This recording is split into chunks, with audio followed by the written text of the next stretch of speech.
causing trouble. Maybe I'll start a fight. They say we're outlaws. They call us parasites. Rebels without a cause. They say we're impolite. They call us cold-blooded. The creatures of the night. Hey Creep family, it's your girl Monica. We're back with the 6th look in our 13 Days of Halloween series with a devil. I wanted to give it kind of a punk glam rocker kind of feel, so here we are. If you'd like to see how I created this look, then please keep on watching. Alright guys, so I'm going to start off by blocking out my brow. So I'm just taking an Elmer's glue stick here, putting them on those bad boys. And then I'm taking a spoolie brush and combing those hairs up and flat against my head. Do as many layers as you need until you got a nice even film of the glue over your brows. We're then taking a color correcting palette. I'm using the peach shade in this palette. We're putting that over the brows to help conceal them a little bit better. And then using a thick concealer or foundation, buff that into the skin and then set that with some setting powder. I did about 3 layers of the foundation slash concealer slash setting powder combo. So do as many as you need until your brows are gone. We're then taking a red water activated face paint. We're just going to be putting this all over our face and upper body, buffing that in with a sponge to try to rid some of the streaking from the brush. Once we're done with that, I'm then going to be drawing my eyebrows back in with the Anastasia Beverly Hills Dip Brow. So this is kind of like a thicker product, which is why I'm using it. Basically, I'm just drawing my brows in a little bit higher than they normally sit and bringing the angle up on the arch a little bit more than my natural ones do, which is why we cover them in the first place, create a little bit more space there. And then we're going to go ahead and flick up the inner corner there, make it a little bit more stylized.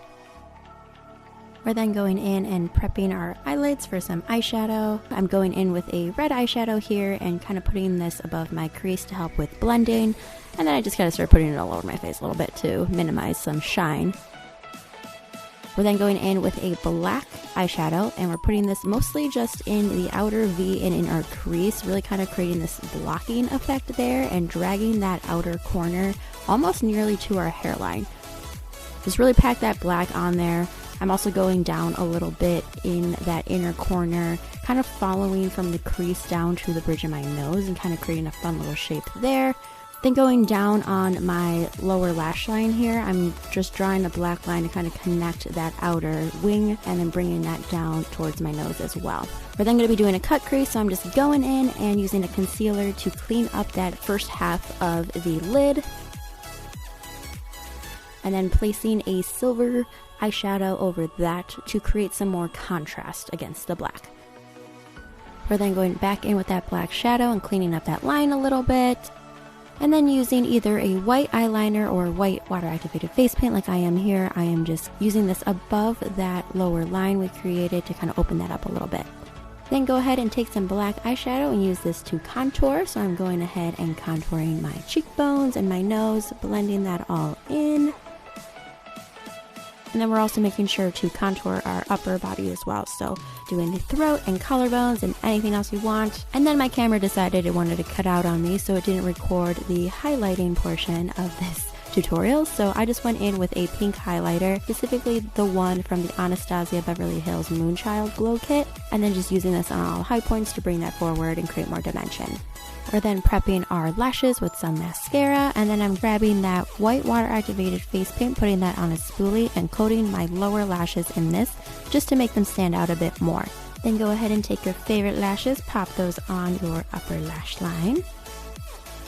And then I'm taking these prosthetic horns that I found at a Halloween store, but as you can see, the base of the prosthetic is way too big for my little forehead, so I'm just cutting it down to size, kind of seeing where I want to place that, and then using some Prozade to adhere it to my skin. Once that's all dry, I'm then taking that same red water activated face paint, putting this, kind of dabbing this along the base, not making it super perfect because the base of this prosthetic is a little bit textured, so I'm kind of just following that same pattern here. Once that's dried down, I'm then just going in with some black eyeshadow and kind of stippling this around the base as well. Next, I'm taking a brush that's a little bit more stiff on the bristles and using some white paint to kind of streak this onto the horns. I don't want it to be perfect by any means. I just kind of want some white to be showing through. While that's drying down, I'm just stippling some black paint along that base as well, give it more texture. Then going in with yellow on that same stiff brush and just streaking this down as well on the horns, give it a little bit more color there so it's not just white. And then also going in with some brown to kind of dirty it up a little bit and give it some shadow and dimension. Next, we're taking some good old scab blood, putting this on a cotton swab and just placing this along the base of the horn so it looks like it's kind of coming out of our skin here. Then kind of as a last little minute afterthought, I decided to kind of place a 666 right under my collarbone, just as a kind of a little thing. If you want to do it, go ahead. I'm just using some white water activated face paint to place this down and then going in with some shadows to define it a little bit more, and then just kind of buffing this into the skin, blending it a little bit so it's not like super crisp, super perfect. And you take our clippies out of our hair, and then we are done, you guys. You are now a devil. I hope you enjoyed this tutorial. I had a lot of fun making it, something a little different than the rest of what we've been doing so far. As always, thank you guys so much for watching. Please like this video if you enjoyed it. Subscribe if you want to become part of our Creep family and join us for the rest of our 13 Days of Halloween series. Thank you guys so much. I love you all, and I'll see you in the next video. Mwah!